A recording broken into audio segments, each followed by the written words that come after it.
Why are we here today, on August 26th, Women's Equality Day? Because on this day, in 1920, the 19th Amendment to the Constitution of the United States of America was signed, and it gave women the right to vote.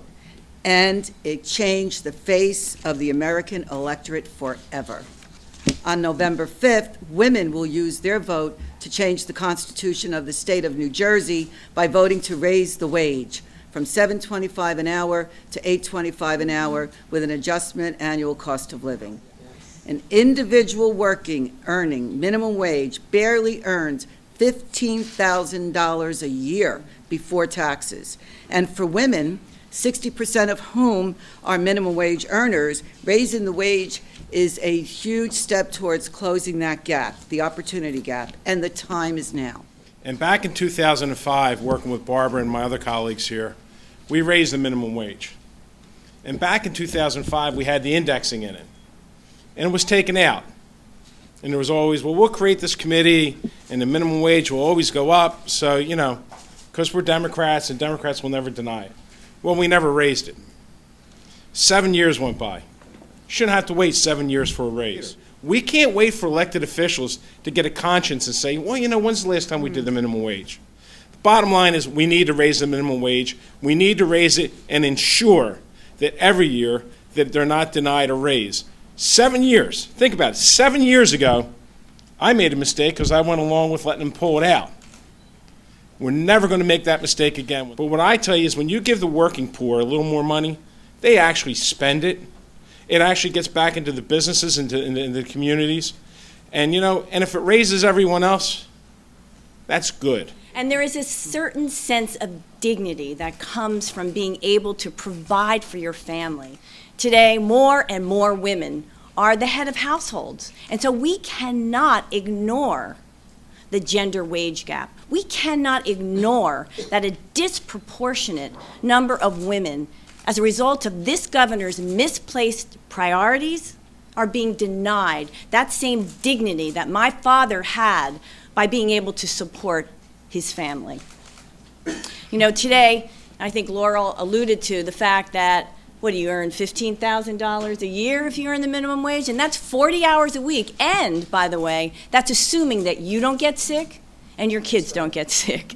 And at the end of the year, you will still be $4,500 short of the federal poverty line. And so by this governor vetoing the minimum wage, he has, in essence, vetoed the hopes and promises of a better quality of life for 250,000 women in New Jersey. I just wanted to say, when I first started at my employment, I also was making minimum wage, and it was very difficult to make ends meet.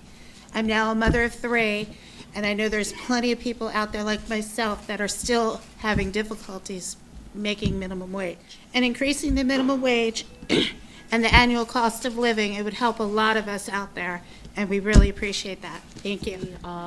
It does affect minorities, especially those that just come here they come to this country to make it a better life for their families. Just like my family, my parents came here with a dream. We're the voice of those people that can't speak for themselves. I think it's a shame that in this day of age that we are still saying that we are paying people $7.25. You're right. It's a disgrace. So I say, let's come together. Let's fight for the people of New Jersey, and it's time to raise the minimum wage. Thank you. Women got the vote in 1920, and the face of this nation and this state have changed as a result of it. And women can change that face in November when women and those that support women and those that love women get out there and look at the progressive opportunities that are on that November 5th ballot. This has become an era of confiscation of every single solitary right and access to equality that women have and that minorities have, and we need to wake up. We need to wake up here in New Jersey, and we need to wake up around this country, because if we don't, then 1920 will have been for naught. Here are some of the benefits we would see if this governor would have signed the bill. Wages would have increased by $439 million in the first year. Overall economic activity would increase by $278 million in the first year. The equivalent of 2,420 new full-time jobs would be created. 537,000 people would have received increase in wages. The Center for American Progress released a study that a minimum wage increase during a recession or stretch of time with high unemployment found significant evidence that even during hard economic times, raising the minimum wage is likely to have no adverse effect on employment. In Trenton, 28% of the households consist of single mothers with no husband. So when this administration decides not to raise the minimum wage $1, it is quite simple that it's an attack on women, an attack on working women in my ward. My son, Trey Lane, was a victim of gun violence in the city and was gunned down, saving 2 women as he protected them from the gunfire. He was an extraordinary young man at 19 and a hero. I see firsthand as an employee of the local school district, the parents earning the minimum wage, struggling to support their families. Their anxiety, concerns rub off on their children. The simplest way to say that poverty begets violence, and earning the minimum wage is working for near poverty wages is simply not sustainable, and violence occurs because of it. Often when we think about minimum wage, people think they're students, they're part-timers. Not the case. 79% of minimum wage workers are 20 years and older, and 60% of them are women. Many of those women are the primary or sole breadwinner for their family. We know about 40% of women in the U.S. are the primary breadwinner. So it is impossible to make ends meet and be anywhere near economic security on minimum wage. The jobs that are growing are minimum wage jobs: cashiers, retail, restaurant workers. Because of our union's struggle over so many years to raise wages, many of our members are already living above minimum wage. But in our union, we believe that no one has justice if it is only about me or I. We only have justice when it is about us and we. I was in Washington, D.C.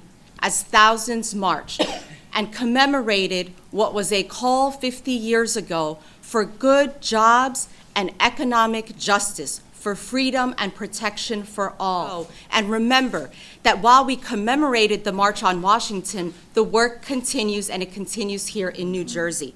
There is something wrong when we have to continue to demand equal pay for equal work, but if that is what we have to do, we're going to continue that demand until we also have that justice. It's such a shame that we have to fight so very hard to get something that's so much about justice, the minimum wage. It's been difficult for women to get their rights recognized, but we also, looking at that fight, get inspiration for our present and future fights for equality.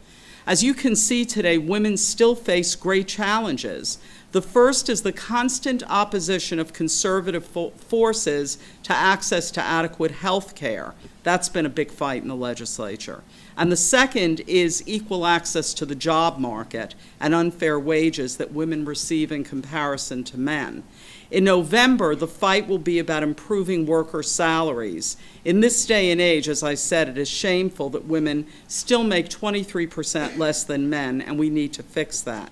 I started work at a local supermarket working minimum wage. Now I'm grateful that I make more than minimum wage, but I know how hard it was when I was making minimum wage to pay the bills. And I have a son to support, so it's so hard. Raising New Jersey's minimum wage helps workers and the economy. It is disturbing that employers think that we make too much. Do they know how hard it is to live on $15,000? Obviously not. Here, we're celebrating women have the right to vote, but as we're celebrating that, there are voter suppression laws being implemented all over the country, looking to suppress voters instead of engage them. We're looking at equity, and I heard about marriage equity, where the federal government is looking to tell people who they love and who they can marry. Equity. It comes down to equity. Equity for immigrants who came through our public schools and cannot get into our institutions of higher learning with in-state tuition rates because they are undocumented. I am asking the team behind us to create an army to make this dream come true. Thank you. But the issue is not just rooted in gender. Raising the minimum wage will have a positive effect on women, on men, on young, and in old. And in fact, in our state, raising that minimum wage $1 with an annual cost of living adjustment will help us not only address poverty and provide jobs, it will generate nearly $175 million in economic activity. Somerset Maugham once said, "It's not wealth one asks for, but just enough to preserve one's dignity, to work unhampered, to be generous, frank, and independent." I'm here today because I believe that our workers should be treated with that dignity. They should be fairly compensated for the work that they do. And as vice president of my local association and as a teacher in a Title I school, I see every day the effects of people struggling to make ends meet and struggling to provide for their families. And I hear their stories about what an increase in the minimum wage would do to help them. These people are not looking for a handout. They're looking for a hand to help lift them up. It's time. It's time to support our workers. It's time to provide for our children. It is time to raise the minimum wage in the state of New Jersey. Thank you. On November 5th, we're going to walk in that voting booth, and we're going to look at the referendum. Number one, we have to educate people that there will be a referendum vote on the ballot, because a lot of people didn't know. I didn't know until you told me. I know, well, so we have to educate the community about the referendum vote. But we go in that booth and we vote yes. I was a minimum wage worker, and I'll tell you, it is no fun. It's no fun at all. I'm here today so you can see and observe the economic fiber in New Jersey is changing. The Democratic is drastically changing. The Asian American increase in population is going up, not going down. A 72% increase of Asian American population, and more women are joining the workforce in New Jersey and needs to be heard in the issue of minimum wage. We should be aware that we are one of the states that has a very high unemployment rates. We can afford a multi-million dollar salaries for CEOs, but cannot afford a couple of bucks to raise for those who work for minimum wage. I'm from a very small town, and to me, I have seen firsthand the impact of the low minimum wage. I have women who are going back to work for the first time because they're trying to help their families. I have seen a record number of children now taking the reduced lunches because their families are not able to provide for them.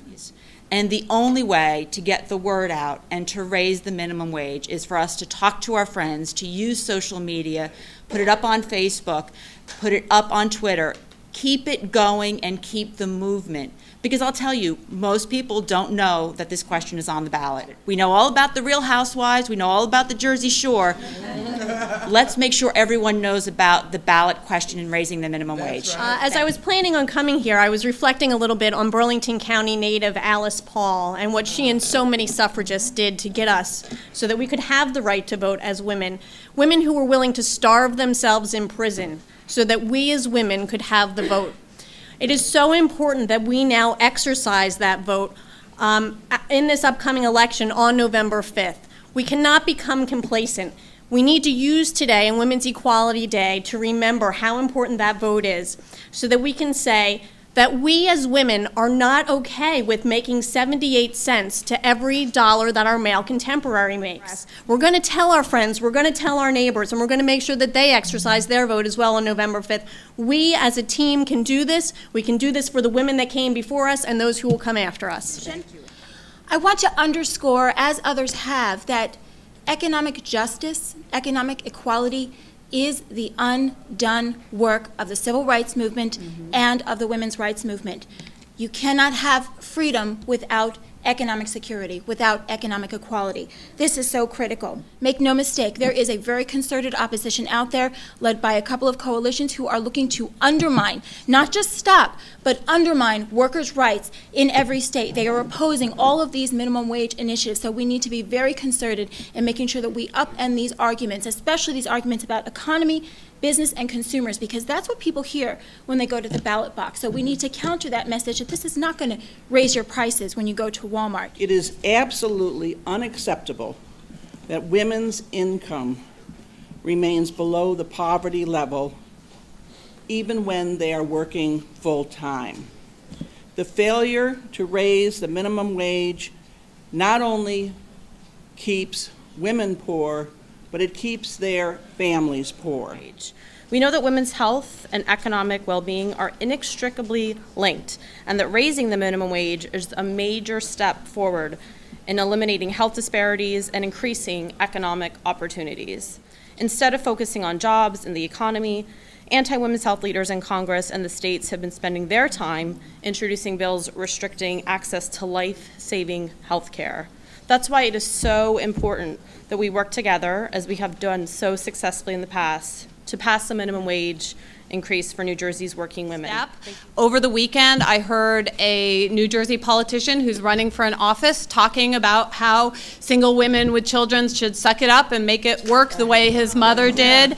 And I have to say that, you know, until you've walked in someone's shoes in this day and this age, you don't know what it's like. And I challenge any naysayer on this bill to try living on the living wage and leave behind your worldly possessions and see what it's really like to try to make ends meet. For the second wealthiest state in the country, with the highest cost of living in the country, to have a governor who thinks that $8.30 is too much when we've given so much to the casinos, to large businesses all over this state, clearly he doesn't understand, or maybe he doesn't care. And I believe anybody who understands the dynamics of living in the state of New Jersey has to understand that minimum wage is not a livable wage.